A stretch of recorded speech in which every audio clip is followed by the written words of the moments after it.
I've got to think of new ways to cover this gap at the start of the... You sure there's a gap? You sure there's a gap? Yeah, but now the gap's gone. Hello, welcome to this LinkedIn Live with myself and Phil Gom. We are live on LinkedIn. It's very exciting. I've already said that. So welcome to the Thingometer podcast, where we tackle tricky issues in learning design and look at interesting factors that produce awesome learning experiences. Welcome, Phil. Thank you for joining me today. Lovely. It's always nice to have a little lunchtime chat with you, Tony Reed. Lunchtime chat, excellent. And what better thing to chat about than scenario-based learning, which we are increasingly using every day of our lives and the work that we do. So if you tuned into our broadcast a couple of weeks ago, we looked at scenario-based learning, and we said it's not as difficult as you think. And in that, we gave an example of some work that we did recently out in India. We did a workshop for some students, and we showed firstly how effective scenarios can be in producing engagement, but also how easy it is to produce scenarios through using bits of paper or emails. It doesn't need to be this big, dressed up, overblown experience, although it can be if you want it to be. It can be very simple. But there's a lot more to explore around scenarios and their role in producing effective learning. And increasingly, as I said, in every project that we do, there is a role for scenarios in not just producing engagement, but in doing much deeper things in terms of revealing the hidden characteristics of disciplines and the hidden tensions within a subject area and all of the really valuable stuff that can often get missed in curriculum design if you focus just on learning outcomes and apprenticeship standards. So we thought it might be useful in this sort of follow-up installment to explore some of these useful ways in which scenarios can add value to a learning experience and drive some really quite transformative engagement. Would you say, Phil? I would say that, and I feel that this is partly driven by a level of self-consciousness on our part, as in, oh no, what are those guys doing talking about scenario-based learning again? It's as if it's a little bit like when people first discover rock and roll, it's like, have you heard about this thing called rock and roll? It's like, yeah, well, actually, like 50 years ago, we were dancing to that. And like, I mean, it's even called CBL, isn't it? It's sort of like CBL. And if you do SBL, scenario-based learning, SBL, not what CBL is. Something pretty different. But yes, so it's not as if it's mind-blowing. But I think I don't know if we were, last time we were talking about it's difficult not to have eureka moments and of your own, even though that eureka has been had by somebody else. And the reason why I'm preoccupied with scenario-based learning is because it just feels like a very robust, crunchy, practical, doable answer to some of the head scratches that come up again and again and again. So I think it's worth talking about, and I think it's worth talking about the head scratching as well, which is sort of like the problems that it helps solve. Yeah, so probably useful. Obviously, we're going to talk about some examples through this to bring this to life, but perhaps one way into this is to look at best practice, which is something we talk about a lot, and the problem of best practice. And this isn't something that's unique to a particular discipline. If you go into any corporate environment, there is not an obsession with best practice, but often people are preoccupied with best practice because they feel that it should be the thing that is driving behavior, and it should be the thing that people learn from. We learn from best practice. We learn what good looks like, and we try and replicate it. And yet there are plenty of examples where a best practice approach to learning or a best practice approach to improvement often perpetuates problems and reproduces those problems because people don't learn from best practice, or because best practice creates gaps, or we miss things. So, I mean, I'll perhaps start with my own discipline of education. So I used to run a teacher training program, a PG Cert in higher education, and a lot of educational development is based on best practice. And you can make an argument that that's great, but actually, as I went through various iterations of this course, it became increasingly evident that I was in danger of using a best practice approach to higher education, teacher development, and people would come on this course and have a great time, and everyone met the learning outcomes, and it was great. And then they went back into the realities of their course and struggled because none of this landed, or because there were some much more complex, knotty problems that I hadn't prepared them for. And so it became increasingly evident that there was a need to do this differently. And this is where certainly my interest in scenarios came from, because it was like, well, best practice is trying to solve every problem. And actually, if you look at a well-crafted scenario, it tries to solve one problem. And you're not trying to solve all the problems in the world. You're just trying to solve this particular problem, and sort of marshal all of your knowledge and skills to solve the thing that's in front of you, rather than some abstract problem that may happen at some point in the future. So this idea of best practice, I think, is quite an interesting place to start. Yeah, I mean, I would definitely say that, and this is a provocation, but the idea that the problem with best practice is that it feels like a full stop. And people love a full stop because it means that they don't have to think about it anymore.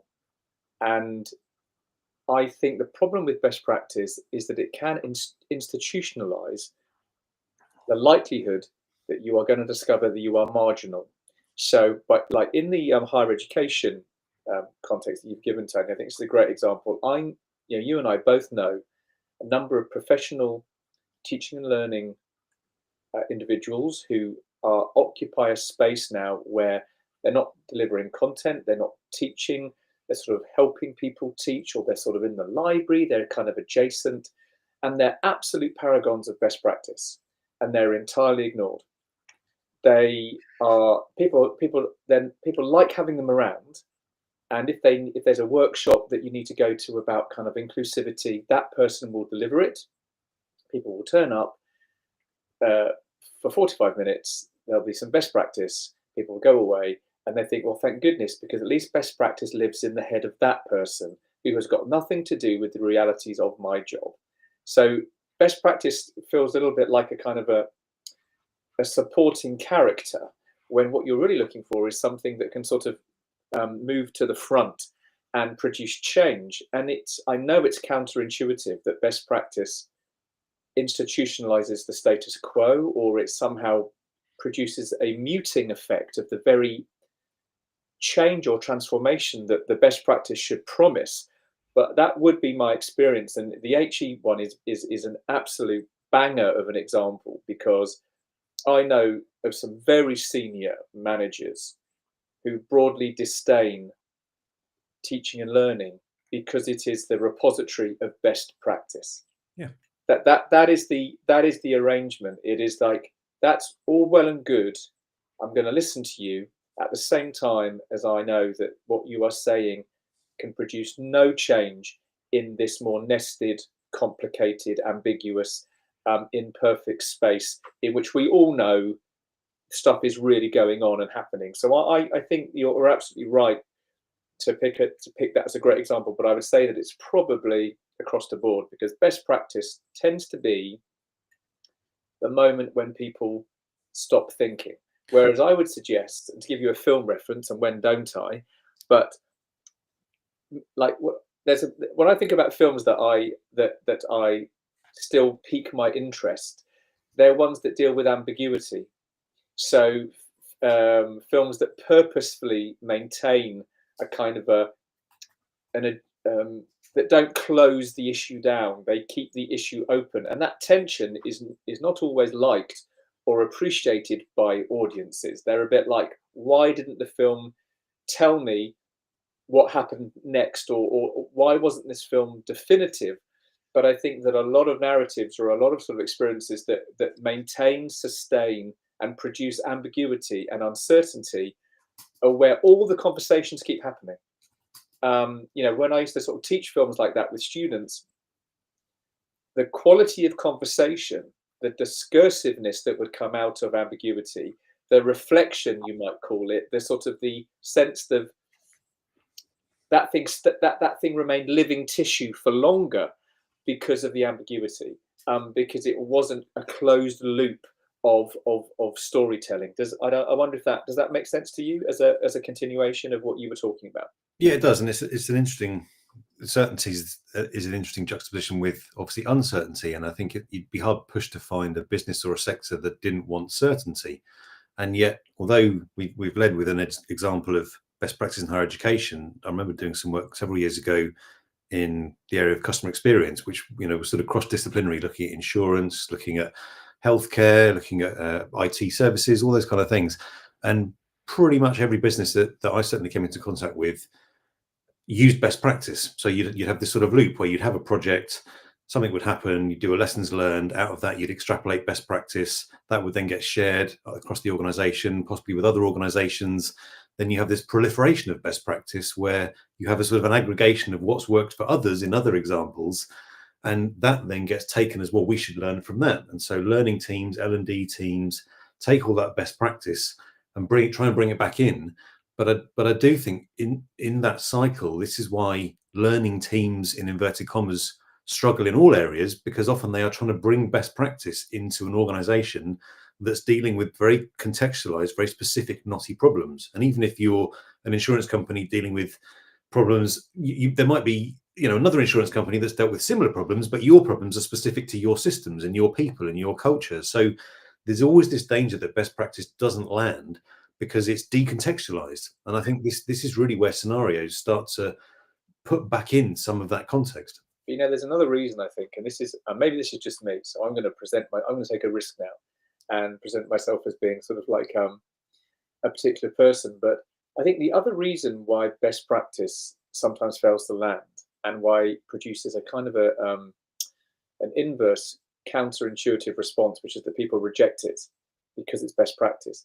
It's the same reason why, again, to look at sort of the fictive realm, which I think we're in really when we're talking about scenario-based learning. I think there is a problem with good guys in fiction.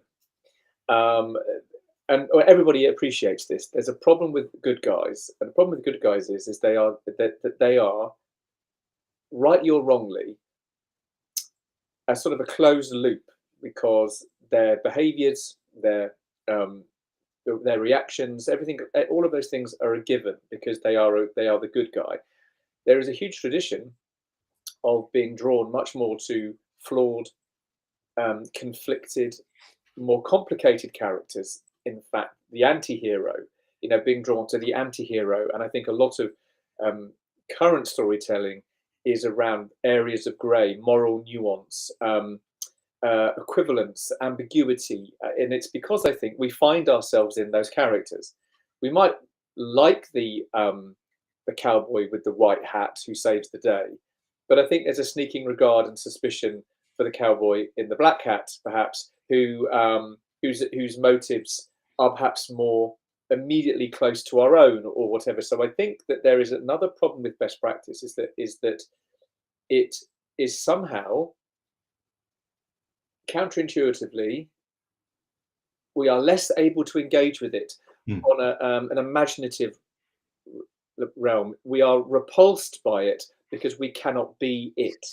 So we are more drawn to things that perhaps are closer to our own more imperfect selves.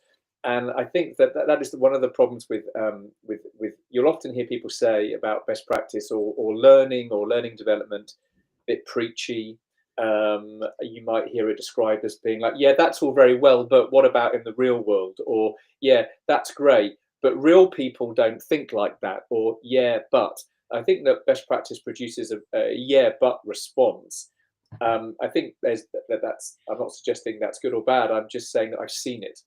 So I think best practice itself has an issue with its ability to engage resistant learners, or perhaps a better way to express it is that I think best practice produces resistance for learners. And that is a counterintuitive idea, but I would put money on the fact that something cognitive and typical is happening in that space largely.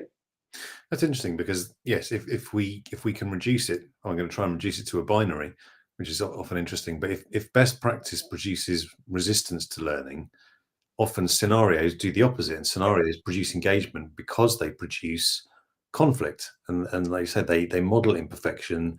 They set out a scenario whereby things are not working well, and there are real people with real problems, or simulated people, but the problems, they are problems that you can recognize, and they are from a world that you've been in, or one that you can absolutely see yourself in, rather than this best practice universe, which sounds great, but you can probably can't imagine, or you can't ever get to.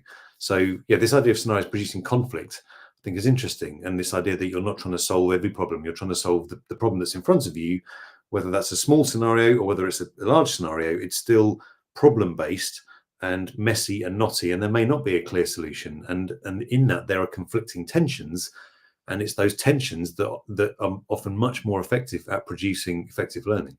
Well, again, to sort of just put it sort of totally within sort of the realms of fiction, I remember sort of a few years ago when I was teaching online at the Woxing University, and I was doing the sort of the sessions on storytelling and like where do stories come from and how do you sort of produce engagement, and we could have another restream, couldn't we, about storytelling as being a synonym for learning design. We'll save that one. But when I was talking specifically about storytelling in terms of how do you go from a blank piece of paper to a story, like where do stories come from? Stories come from characters, and stories begin at the point where you put two characters into conflict with each other. They might be pursuing the same goal. They might be opposites attracting, whatever it is. But anyone will tell you that conflict is important. So, for example, there's that idea of having to break the fellowship. So you will see this all the time in sort of movies where there's the team and the appeal is the team. In order to sustain that appeal, you have to break the team, because nobody wants to watch or read an entire story in which the team gets on with each other and everyone has a lovely time. Because essentially, well, I'll give you 5 minutes of my time, but I'm not going to give you 90 minutes of my time, because I need to sort of have the conflict in order to feel the return to the status quo. I need all of those other things. I literally think the reason why that works is because, again, it maps onto something that we know and can relax around in ourselves. So I think you're absolutely right to say that scenarios that are characterized by imperfection or uncertainty are often characterized by a conflict of interests or a conflict between the goal and someone's behaviors to get there, or it is sometimes the conflict between actual behavior and best practice. And I think that scenario-based learning lives in the conflict zone between best practice as a learning outcome and how do you get there? How do you develop? How do you move towards it? It's the difference between being told to behave and wanting to behave. You know what I mean? It's that I think is where scenarios really help, because they allow the journey to belong to the person who is on it, as opposed to listening to someone who went on it some time ago and says, these are all the best bits, don't bother going yourself. I think that's one of the problems with best practice. It's like a done deal, right? Yeah, absolutely. It's like, why would I go there? Because you've solved it and that's great and it's all very abstract and lovely, but there's nothing very interesting there. It's that's going to sustain my interest beyond, oh, that was great, I'm glad it worked for you, but it's not the problem that I'm facing. Exactly. And yeah, it's like bully for you, isn't it? That's the problem. Best practice, bully for you. Like, woo. Yeah. So I think scenarios are in an interesting space, and I know I always borrow from other, pulling in from film and pulling in from those things. But I think one of the things people don't think about when they think about learning is why other sorts of complex information delivery systems, for example, the novel, or for example, the play or the film, something that's requiring a lot of cognitive budget to kind of learn with, there's a lot of principles and sort of like muscle groups around that is about engaging audiences. And I don't mean that's engaging audiences so they switch their brains off. I mean that you're engaging audiences to ensure they go on the journey with you gratefully and willingly, even if that journey is a difficult one. So I think that's why I often reach out to those other. That's why I often reach out to that. That's it. Yeah. Yeah, so we've started to get into this for the mechanics of scenarios. So we've talked about how they produce conflict. It's probably worth giving some examples at this point around to bring this to life. But so I'm thinking of the workshop we did in India recently with the AI startup, and how we presented a simulated problem with an AI data team that was trying to solve issues for a client. But what that scenario did, I think, quite clearly was in inverted commas, let people off the hook. It was a scenario that they absolutely recognized as being very much in their universe. This was exactly the sort of problem they face on a day-to-day basis, but it wasn't the actual problem they were facing, and therefore they could relax. They could take a deep breath and go, oh yeah, I remember this. I recognize this.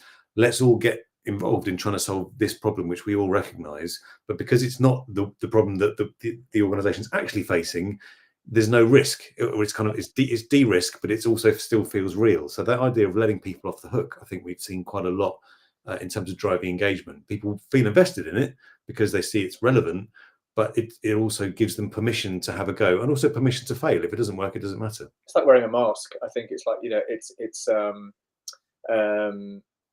so you are able to kind of sort of, there's a proxy. There's a proxy truth, and everyone knows what's going on really. But somehow, I think you're right. There's a level of kind of it's a role play, and in a role play, people are allowed to sort of go there, right? Yeah, it's a role play without a role play, because I just remember their faces when we said, "Hey, we're going to make you do role plays," and the faces just dropped. I'm interested because there's a Angeliki in the chat. Hello, Angeliki. It's great. Thank you for listening to us bang on about this. I think probably again. And you got the question there about, I don't know if it seems like you might be surfacing a sort of a critique, which is that scenarios need to come from somewhere, and the idea that they're coming from the instructor's experience. And what I want to say about that is that that can be true. And there's two things I want to say, though. The first thing I want to say is that in our last restream on this subject, when we were talking about the workshop we did in India, the important thing about that was to ensure the scenario would resonate not with us, but with the sort of the demographic, the students. And that was, we had a long conversation there about AI and its usefulness to absolutely nail a bespoke scenario with the confidence that it had traction in a particular culture, and to get the research around that right. So on one level, I think, whilst you're absolutely right that scenario can feel a little bit like this happened to me, so I'm going to make that your climbing frame. There are arguments about that's exactly when and why you should do that. But with AI, particularly now, you can absolutely bespoke in a way that I don't think, even 2 years ago, we wouldn't have been able to sort of say hand on heart that that was a way out.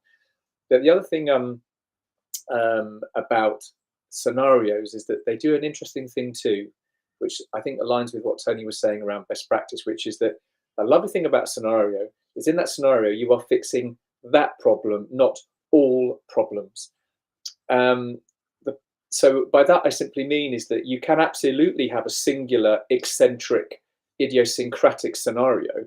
But if your learning outcome was about problem solving in a strange terrain, being unfamiliar in a room, surrounded by unfamiliar things, but then having to make recourse to your metacognition skills in order to sort of solve and roll with the punches.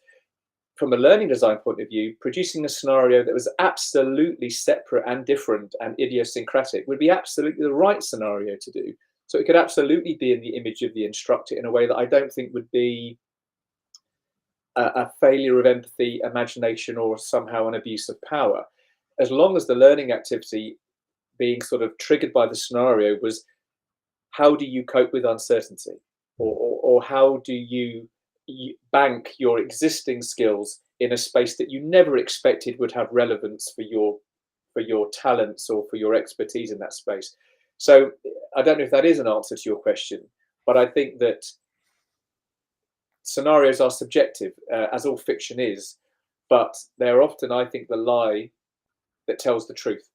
Just as Tony just said there, I think when we went to India with the AI workshop that we ran, we produced a scenario in absolute conjunction with the company, by the way. We used them to ensure that we were kind of close enough, but not too close. So we did produce a scenario that was adjacent to, but had enough fiction in it for everybody to feel that they could participate without getting into office politics. And that was the advantage of that particular scenario. Yeah, so actually, this is like the personas method we use in user experience research. Yes, we try to solve one problem each time using personas and scenarios. Yeah, absolutely. So personas is a good example of this. So which I think I've borrowed from you, Angeliki, and also from user experience research, and brought into some of the learning design work, because you build up this persona, you build up a persona of the person that you're designing for. So who is this person? Normally, that's the person who's going to be doing the course, but you can absolutely build up that persona for the fictional character that you want to build this around. We did another piece of work last year with a university where we worked with a big course team, and they were clearly having some problems around the first year experience.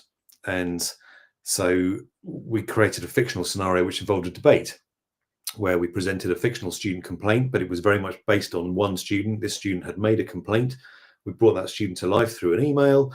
Then the participants had to divide into groups. One group had to sort of resist the email and say, no, that we don't think this is relevant. We don't think this complaint stands. But the other group had to absolutely uphold it and say, yes, I completely see why this persona has raised this complaint. And through that, there was a whole hour, 90 minutes worth of discussion around pulling apart the tensions in this fictional scenario. But again, it was a scenario that they could very easily recognize. This idea of a fictional complaint was framed within their course, their discipline. So it felt real, but it wasn't real. So yeah, that idea of a persona, a realistic persona, really helps to land a scenario. And again, just to sort of like the sort of, it will feel like the inverse of what you've just said, but we just this week we ran a workshop, and the workshop's theme, or its goal, was about looking at lowering, mitigating, like thinning barriers between students and employability. And it was framed around disadvantaged students. It was framed around so there was like a sort of an EDI sort of frame around it. The suggestion being that disadvantage lives in the special, distinctive characteristics of particularly disadvantaged students. And we only had 45 minutes to deliver said presentation. And both Tony and I know, as anyone else listening will know, that that's a 3-day conference right there. That's a book. So we had to ask ourselves, how can we be useful in 45 minutes? And one of the first things we did, we knew we were going to use scenario. One of the first things we did was dial up the fictionality of the scenario. So Tony was just talking about where the scenario worked in that workshop context, because we took a scenario that was really close. It was kind of like a wafer away from the real life of the participants. In this instance, we wanted to ensure that the conversation was not about particular characteristics of disadvantage, but about what you could do around the workplace to kind of lower those barriers. And so what we did was we produced a persona that was actually an extraterrestrial who had a hive mind. We built out a bunch of characteristics because we didn't want, in that 45 minutes, to have conversations around ethnicity, gender, sexuality, neurodiversity, not because those things aren't vital and interesting, but because we had 45 minutes. So we deployed the scenario, which I must say made for a very effective, very successful workshop. I think it was because everybody was off the hook, because everyone's sensitivities around protected characteristics or neurodiversity or identity politics, it's such a febrile space that we knew from experience that if we got the scenario wrong, that would be all that 45 minutes would have been about. So it was another great example of using fiction, dialing it up, dialing it down, in order to ensure that the learning happened as quickly and in the center of the activity as you were hoping for, as opposed to it being dispersed or gazumped by something else. So that was literally the beginning of this week that we introduced an extraterrestrial to cut to the chase around the purpose of that workshop.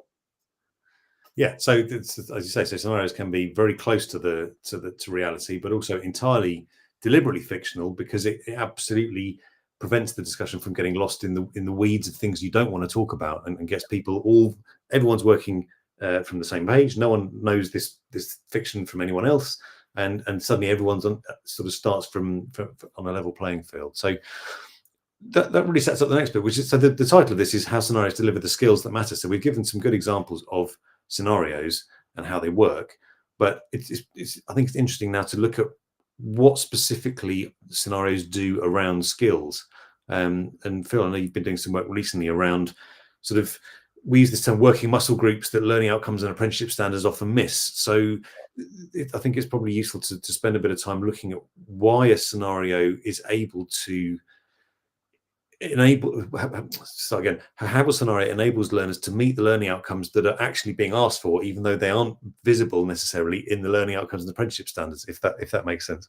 It does make sense. I mean, the only reason why you and I are compelled to keep talking about scenario-based learning is because we are ourselves trying to resolve a couple of structural problems that we encounter over and over again. So I think some people may think that scenario-based learning feels like a wraparound, like set dressing or gift wrapping, because it's like it's not about the stuff. I am confident now to say that I think that that is looking down the wrong end of the telescope, and this is why. So the first structural thing we need to talk about is that learning outcomes, as written, and this, I would say this is the same in terms of like degree apprenticeships, but broadly in sort of wherever I find them, they are doing half the job, and they're doing the job that's easiest to do. And by that I mean is that they are rarely addressing the hidden curriculum. They're rarely addressing kind of like the dark matter that keeps all of our sort of subject specificity and expertise that gives it that purpose. So we can know lots of things, but it's how we apply them and how we negotiate with other actual living human beings to sort of influence this or to do that. There's a raft of things there that you rarely find in any learning outcome wherever you look. And we're talking about metacognition, which is a term I have to use, but I don't like it because it makes it mysterious. But I don't want to say people skills either, because that sounds like it's all about like nodding and mirroring body language. I am trying to talk about the dark matter that holds the universe in place. You know, it's like we are talking about a massively powerful, most influential force that we rarely talk about and we can't really name, but is basically the missing piece of most learning programs because it's not asked for. And we see this play out in like the skills gap and the employability gap and all of those sorts of things. And the reason why scenario-based learning is good, essential, imperative, necessary around that is because it's only through producing imperfect, interpersonal, intersectional, messier, ambiguous expressions of knowledge that you give anybody a fleeting chance in working the muscle group that means that their knowledge is useful to other people or can problematize situations in creative ways. To me, there is no way that just reading about a subject or learning more about a subject or there's no way that any of those activities can deliver on those on that structural gap. So that's the one structural thing, and so that's always been in our experience, Tony. So you know, from when we were like when I was in my 20s to now, you know, trying to make learning work for people in the real world. Boom. Now, structurally, we have AI. AI is marching along and is accelerating and compelling conversations around what is the knowledge that matters. What is it in the human realm that is quintessentially human and important to sustain, curate, preserve, develop, enhance? And it's not going to be the stuff that's in books for all the obvious reasons. It's going to be in the dark matter. It's going to be in that thing that is a quintessential human configuration of the social knowledge, interaction, the intersection with your knowledge and someone else's knowledge. It's in that space there. And I just don't think, or I just think that scenario-based learning, the storytelling part of that, it feels like it's the only method to start confronting those structural gaps. That is where I've landed now, Tony. I know, that's how strongly I feel about it, I think.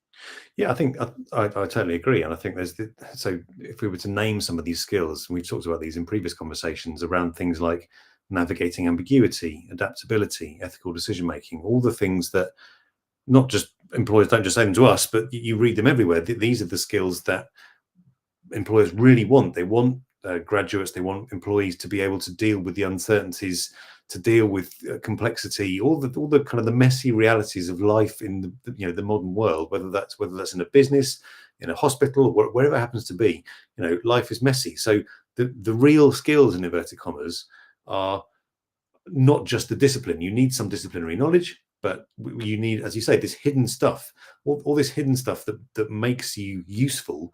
Your ability to deploy knowledge in different situations, to tackle ambiguous problems, to respond to something and be useful with incomplete information.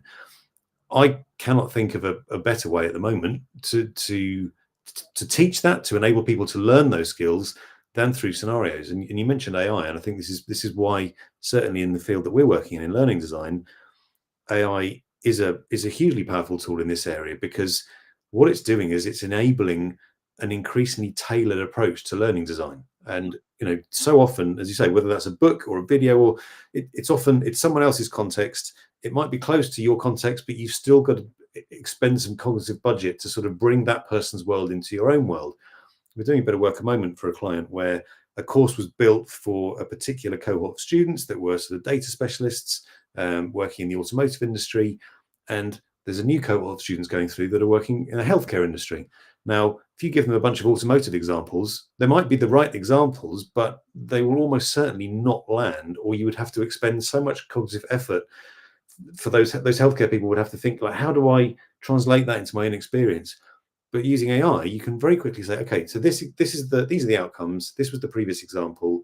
Can we now want to build a world where we're now not in car sales, we're in healthcare. So let's do a bit of work. Let's build a world where we're working in a hospital or an NHS trust, and let's pull some of that through into this scenario. So keep learning outcomes the same. They still need to learn how to analyze data. They still need to do all those things, but this needs to feel like it's been built for a bunch of healthcare professionals who are going through this. And this is where suddenly you using AI, you can flip those scenarios quite quickly, and that whole course feels much more intentional, much more aligned, even though the skills are that they will leave with, the hard skills, if you like, the data skills are the same, but they will have learned those skills and how to navigate ambiguity, how to be adaptable, how to make ethical decisions, all through the specific context that they recognize through working in a hospital trust. So I think, again, this is why scenarios are that invisible wrapper around the sort of the solid bit of the discipline, but they absolutely mobilize that discipline and make it much more apprehendable to learners. Requires less cognitive budget, enables you to go much deeper, move much further more quickly, because there's familiarity there. There are familiar problems, there's familiar language, there's familiar context, and suddenly it's like, oh yeah, I can totally see that. I've experienced some of that. I can solve that problem. And you can see how we're getting much closer to, you use personalization, cautiously, because but I think tailoring learning experiences to specific groups of cohorts is absolutely where we should be heading with scenarios. It just makes for a much more convincing learning experience. Yeah, and the other work that we are increasingly doing is when people have understood scenario, tick, and they've understood AI, tick, and they plug those two things together, and they're still producing boring learning experiences. And I'm going to sort of advocate for the human in this, because the reason that's happening, I think, is because nobody knows why they're plugging the scenario in. It's a classic example of the best practice trap. Here we are, I suppose, advocating scenario-based learning as best practice. And the problem with advocating for scenario for best practice is that people listen. because everyone's in a hurry. People are trying to improve. People are trying to sort of do a good job, and so they take the best practice, they plug it in, and it still doesn't work, or something doesn't happen. And I think it's because you've still got to ask yourself if that scenario and the learning, if the configuration is right, you've got, it's like a director or a novelist or whatever it is. You can sort of have all the characters in the right order. You can know what the story is. You can get it down on the page, and it's just dead on the page. It's not working. There's something about it technically, structurally. There's a sequencing part that you haven't got right. Only you, and only sort of like the person who knows what the impact and the effect of this learning should be. You then have to break it apart and go in and do that work. And I don't think that scenarios, or indeed AI, get you off the hook of knowing why you want people to do something, what you would like them to feel, and to sort of check that this thing is in fact working in the way that you want it to. So in other words, that's very old advice, which is essentially that you've got to ask yourself, is it any good? Is it producing what it needs to produce? Because best practice will not do that for you. There's no guarantee that best practice, we've talked this point into the earth, but best practice does not guarantee engagement, transformation. It doesn't, because it's got to be sort of plugged in and sort of deployed and mobilized, to use your language, Tony, in a way that's absolutely fit for purpose in that context. And I think a lot of people are context blind because they think best practice is the context. And it's the same as scenario-based learning. The only thing that will bring best practice alive to people will be if it's in scenario. Yeah, that's it. Yeah, and it's interesting that this idea of what actually produces deeper learning. I think you can make quite a good link here with the good old theory of threshold concepts, and this idea of something, you need to learn this thing, but before you can do this thing, there's a what they call a liminal space where you have to expend some effort to get there. And there's been a whole bunch of research done, a very large study done a few years ago into this idea of leading with a problem, which again we've talked before, and why leading with a problem produces deeper, more transformative learning. And I think this is why scenarios are good, because they lead with a problem rather than leading with, hey, this is great decontextualized information. They lead with a problem that needs solving. Until you've solved that problem, you haven't solved it. So there's a little bit of liminality there where you have to figure out what's going on, solve this problem, and once you solve it, that effort that has been deployed produces a bit more memorable learning. So I think, again, this is why scenarios create that little bit of sort of tangible liminality where you're like, I can't quite do it yet, but I can see how I can get there. I've just got to figure this bit out, and that produces a bit more deeper learning. So well, I would say that all of that, that absolutely supports, brings us all the way back to the beginning, because we were talking about why dramatists and writers, filmmakers and storytellers deploy conflict. Conflict is a problem that's not surfaced yet, or it may be very surfaced, but the point is that conflict drives engagement, and problems drive engagement. They are stickier. They are spikier. They remind me kind of like, I'm now going to really mix my metaphors, but I'm just reminded of kind of like gardening, where there are particular seeds that sort of have the burrs on them, and they're designed to stick and go with you. They're designed to be sticky. They've got kind of little hooks, and I think this idea of hooks and hooking is just another sort of way to explain why scenarios and leading with problems and conflict and sort of anti-heroes versus Pollyannas, like why best practice is always going to lose in that popularity competition, even though it's kind of the one with the most symmetrical face, and it's like, hooray, people are going to be drawn to the one with the eye patch and because it's like, ooh, who's that person? They're much stickier. I've got my hooks. They've got my hooks into my imagination. And honestly, if you don't get your hooks into the imagination of your learners, then really, frankly, they're not learning with you. Yeah. They might be watching you. They might even have turned up, but I don't know if they're traveling with you really. So yeah, so I think leading with a problem is just another synonym Hmm. for it's another explanation for why best practice struggles. Yeah. So just to round off, then I've made a few key bullet points there. So scenarios provide an alternative to best practice. They move people more quickly, often, and further in the same amount of time. They're stickier. They produce deeper engagement because they generate more imagination.